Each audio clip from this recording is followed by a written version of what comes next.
بسم اللہ الرحمن الرحیم۔ السلام علیکم دوستو، دنیا بھر کی خبروں میں آج آپ سنیں گے، لیکن اس سے پہلے اگر ہو سکے تو لائک اور سبسکرائب کا بٹن ضرور دبا لیں۔ شکریہ۔ مالدیپ کے صدر محمد معیزو نے کہا ہے کہ بھارت کے کسی فوجی کو مالدیپ میں 10 مئی کے بعد نہ تو وردی میں اور نہ ہی سادہ لباس میں رہنے کی اجازت ہوگی۔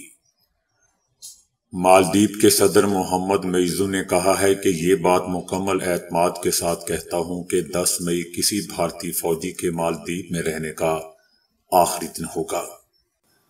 ان کا کہنا تھا کہ بھارتی فوجی کو وردی میں یا سادہ لباس میں شہری حیثیت سے بھی مالدیپ میں رہنے نہیں دیا جائے گا۔ دوستو، یاد رہے کہ اس وقت مالدیپ کی 3 ایویشن پلیٹ فارم پر کئی برسوں سے طبی اور ہنگامی امداد کی خدمات فراہم کرنے کے نام پر 88 بھارتی فوجی اہلکار تعینات ہیں۔ اور یہ بھی یاد رہے دوستو کہ مالدیپ کے صدر کا 10 مئی تک بھارتی فوجی کے انخلاء کا بیان چائنا کے ساتھ فوجی معاہدہ طے پا جانے کے بعد سامنے آیا ہے۔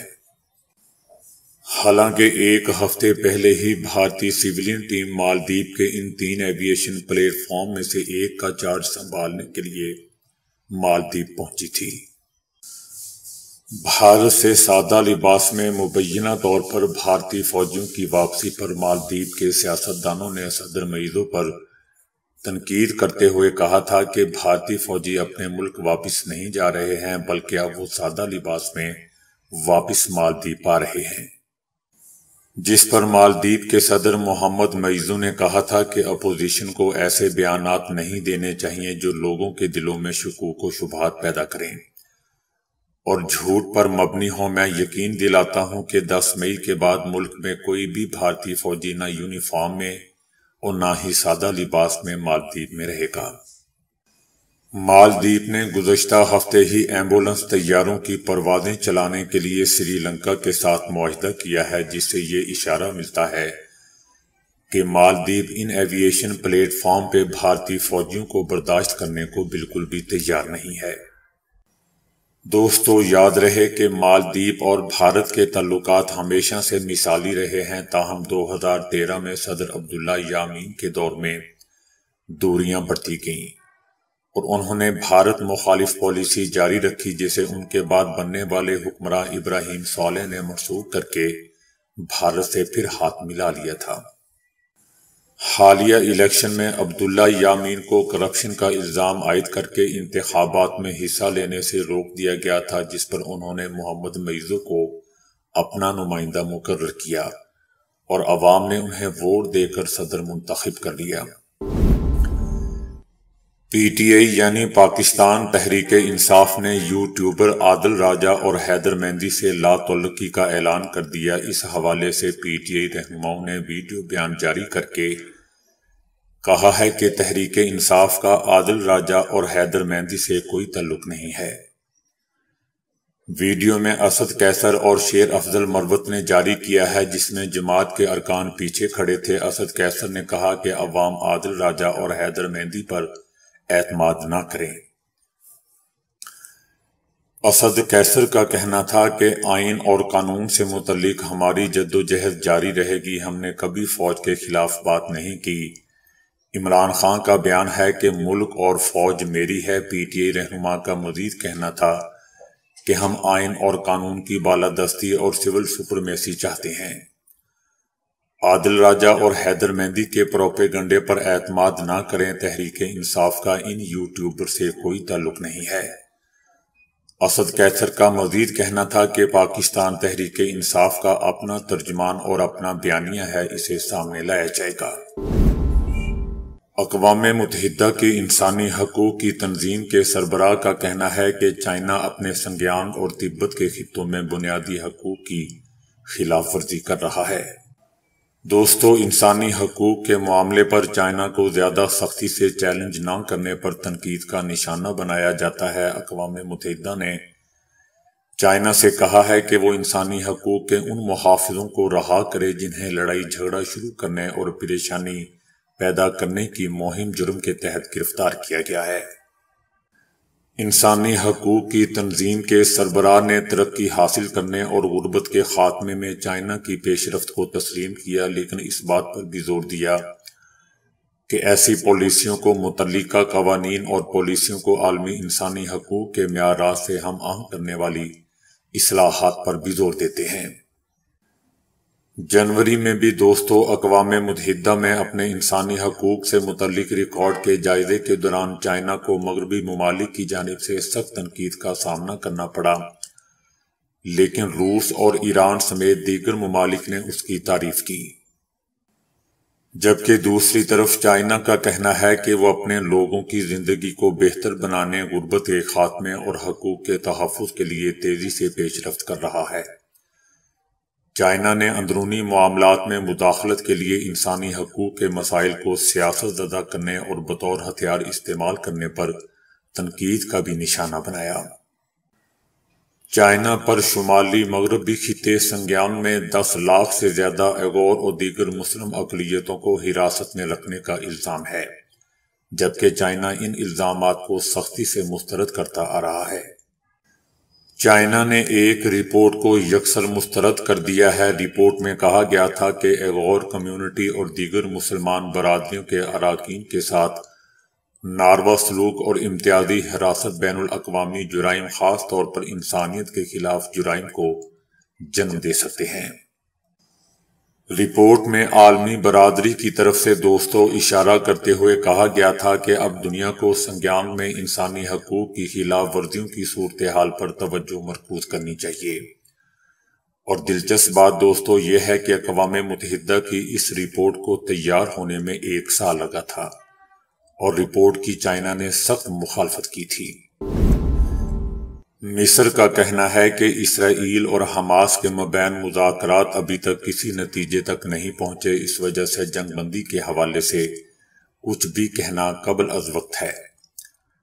تاہم مصر کا کہنا ہے کہ مذاکرات کی تفصیلات سے آگاہ نہیں کر سکتے۔ اقوام متحدہ کے اداروں کی نگرانی میں غزہ کی پٹی تک انسانی امداد کی رسائی کی ذمہ داری ادا ہونی چاہیے۔ مصر کا کہنا ہے کہ بھوک کی وجہ سے غزہ میں بچے اپنے جانوں سے ہاتھ دھو رہے ہیں۔ اس بات کا امکان ہے کہ غزہ کی صورتحال وسیع اشتعال انگیزی کا سبب نہ بنے۔ مصر نے ماہ رمضان سے پہلے جنگ بندی پر عمل درآمد کا اشارہ دیتے ہوئے کہا ہے کہ غزہ کی پٹی میں ہر صورت جنگ بندی ہوگی۔ بعض ممالک کی جانب سے فلسطین پناہ گزینوں کے امدادی ادارے کو دی جانے والی امداد کی معطلی پر مصر نے کڑی تنقید کی۔ ایلون مسک 31 ارب ڈالر کے نقصان کے بعد دنیا کے امیر ترین شخص کے اعزاز سے محروم ہو چکے ہیں، اور اب یہ مقام ایمیزون کے مالک جیف بیزوس نے حاصل کر لیا ہے۔ جیف بیزوس کی جائیداد میں اس برس 23 ارب ڈالر کا اضافہ ہوا ہے۔ ان کی مجموعی دولت 200 ارب ڈالر ہو گئی ہے، جبکہ ایلون مسک کی جائیداد 31 ارب خسارے کے بعد 198 ارب رہ گئی ہے۔ ایلون مسک کی دولت میں کمی کی وجہ جنوری میں امریکی جج کی جانب سے جرمانہ عائد کرنے کے بعد ہوئی ہے۔ مائیکروسافٹ کے بانی بل گیٹس 5ویں نمبر پر آگے ہیں، جن کے اثاثوں کی مالیت 150 ارب ڈالر ہے۔ اس دور میں بھارت کے مکیش امبانی 115 ارب ڈالر کے ساتھ 11ویں نمبر پر ہیں۔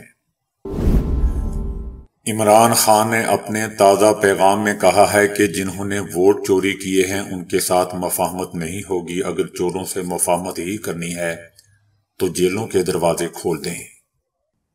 عمران خان چاہتے ہیں کہ مفاہمت ہو، بالکل اس طرح جیسے نیلسن منڈیلا نے مفاہمت کی تھی۔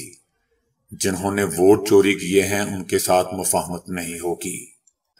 عمران خان کا کہنا تھا کہ پچھلے 1 سال سے نمل یونیورسٹی کے پروجیکٹ جاری تھا۔ 9 مئی کے بعد سارے ٹھیکیداروں کو بھگا دیا گیا۔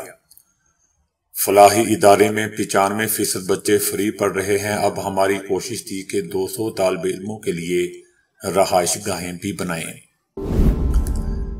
سنی اتحاد کونسل نے قومی اسمبلی میں عمران خان کی رہائی کے لیے قرارداد جمع کروا دی ہے۔ قرارداد کے متن کے مطابق عمران خان کے خلاف مقدمات کو فی الفور ختم کیا جائے اور رہا کیا جائے۔ قانون کا غلط استعمال مزید بند کیا جائے۔ سنی اتحاد کونسل کی قرارداد کے مطابق شاہ محمود قریشی، پرویز الہی، ڈاکٹر یاسمین راشد، عمر سرفراز چیمہ، صنم جاوید، اعجاز چودھری، محمود رشید سمیت دیگر کو رہا کیا جائے، جبکہ صحافی عمران ریاض اور اسد طور کو بھی رہا کیا جائے۔ قرارداد میں کہا گیا ہے کہ تمام افراد پر درج مقدمات سیاسی اور غیر قانونی اور فیک ہیں۔ IMF کے ایک اور مطالبے کو سامنے رکھتے ہوئے وفاقی حکومت نے سرکاری ملازمین کی پینشن کا بڑا بوجھ ختم کرنے کے لیے نئی رضاکارانہ پینشن اسکیم تیار کر لی۔ نئی pension scheme securities and exchange commission نے تیار کی ہے، جس کے تحت نئے سرکاری ملازمین کو حکومتی پینشن کی بجائے رضاکارانہ پینشن اسکیم دی جائے گی۔ اس اسکیم کے تحت ملازمت کی تبدیلی کی صورت میں بھی ملازمین کی پینشن سہولت جاری رہے گی۔ اس وقت دوستو ملک میں 43 پینشن فنڈ کام کر رہے ہیں اور ان فنڈز میں 61 ارب روپے کی سرمایہ کاری کی جا چکی ہے۔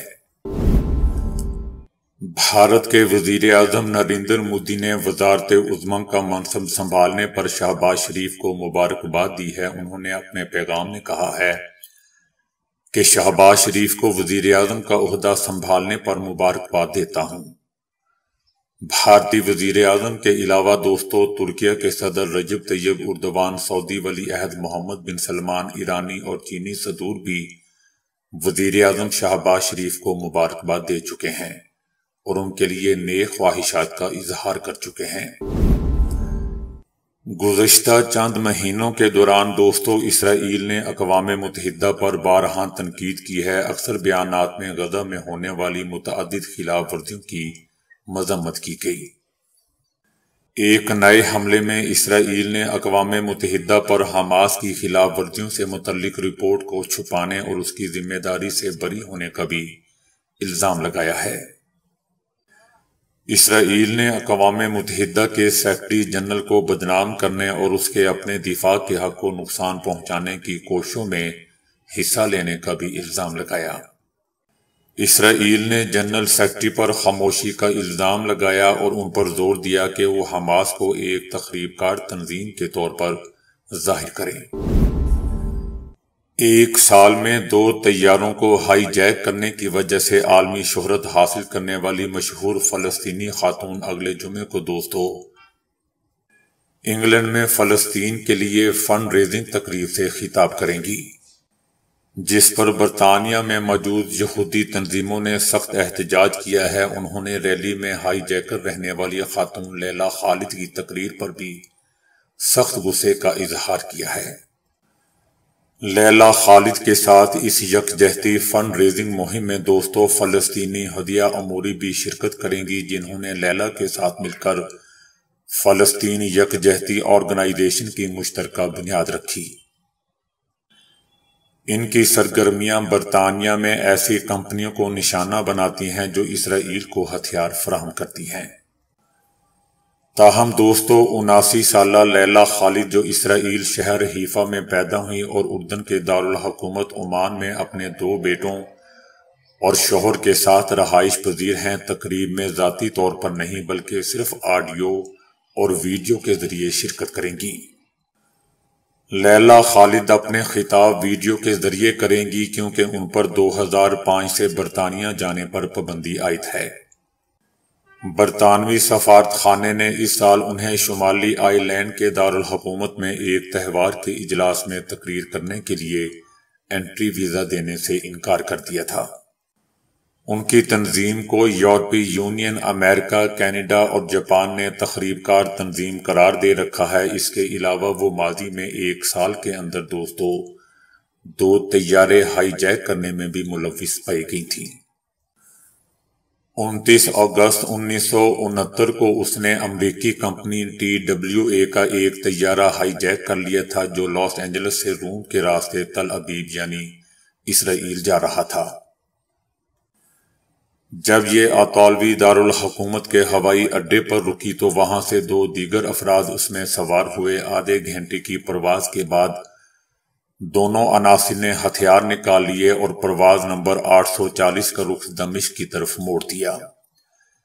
جب تمام 116 مسافر طیارے سے اتار دیے گئے تو جہاز کو بم سے اڑا دیا گیا۔ دوستو، اس کا موسم تو نہیں، لیکن یہ آرٹیکل مجھے اچھا لگا اس لیے شیئر کر رہا ہوں۔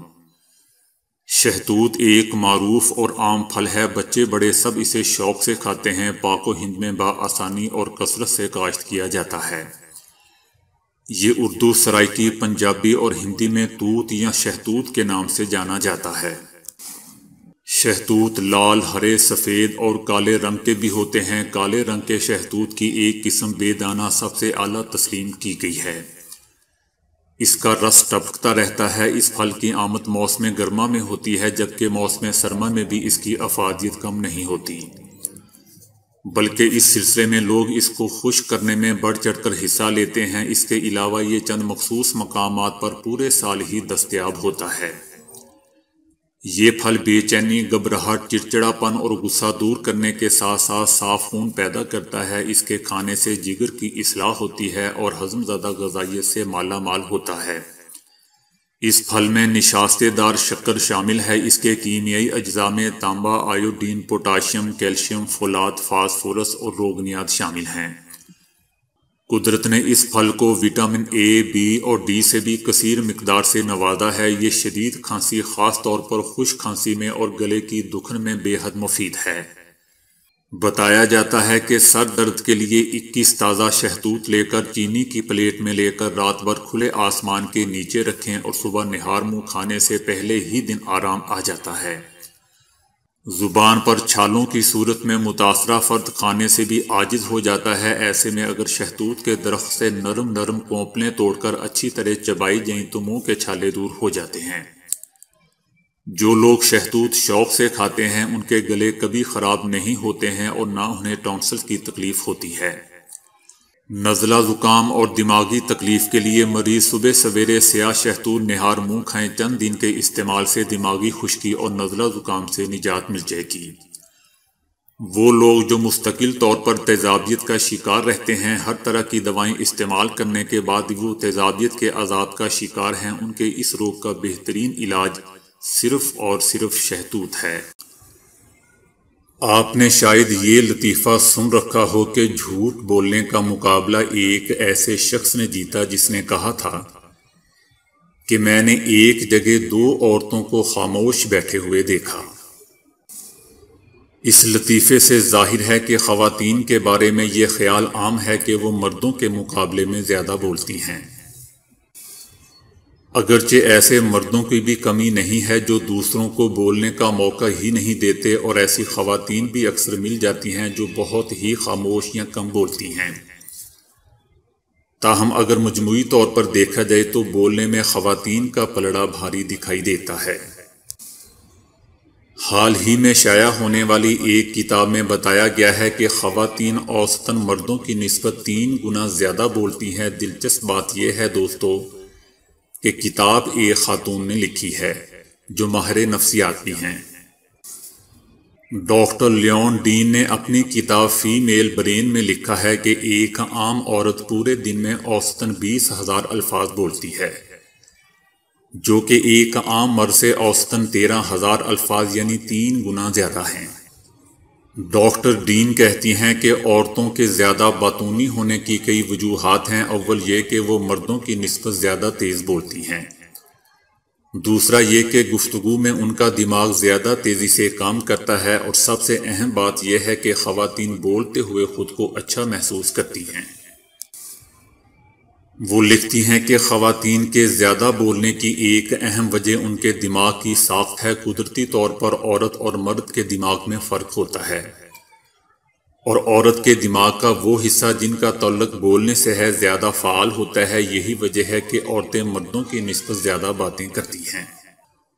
دوستو، ڈاکٹر ڈین یہاں بڑی ایک عجیب وجہ بتاتی ہیں کہ خواتین کے زیادہ بولنے کی ایک اور وجہ یہ ہے کہ بولنے کے دوران ان کے دماغ کے مخصوص حصوں میں بڑی تیزی سے کیمیائی تبدیلیاں آتی ہیں، اور یہ تبدیلیاں ان تبدیلیوں سے مشابہت رکھتی ہیں جو ایک شخص کے دماغ میں اس وقت آتی ہیں جب اس پر گہرا نشہ طاری ہوتا ہے۔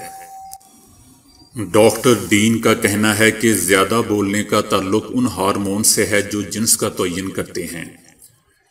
یہ ہارمون پیدائش سے پہلے ہی جسم میں بن جاتے ہیں، چنانچہ لڑکے اور مرد لڑکیوں اور عورتوں کی نسبت کم بولتے ہیں، اور وہ اس طرح اپنے جذبات کا اظہار بھی نہیں کر پاتے جس طرح عورتیں کر سکتی ہیں۔ وہ کہتی ہیں کہ اس کی مثال اس طرح دی جا سکتی ہے کہ لفظوں کے ذریعے جذبات کے اظہار میں عورتوں کا دماغ 8 سڑکوں والی شاہراہ کی مانند ہوتا ہے، جبکہ اس کے مقابلے میں مرد کا دماغ دیہی علاقوں کی چھوٹی سی سڑک کی طرح ہوتا ہے۔ کتاب کی مصنفہ ڈاکٹر ڈین مزید کہتی ہیں کہ اس مخصوص ہارمون کی وجہ سے دماغ کا وہ حصہ بھی متاثر ہوتا ہے جس کا تعلق سننے سے ہے۔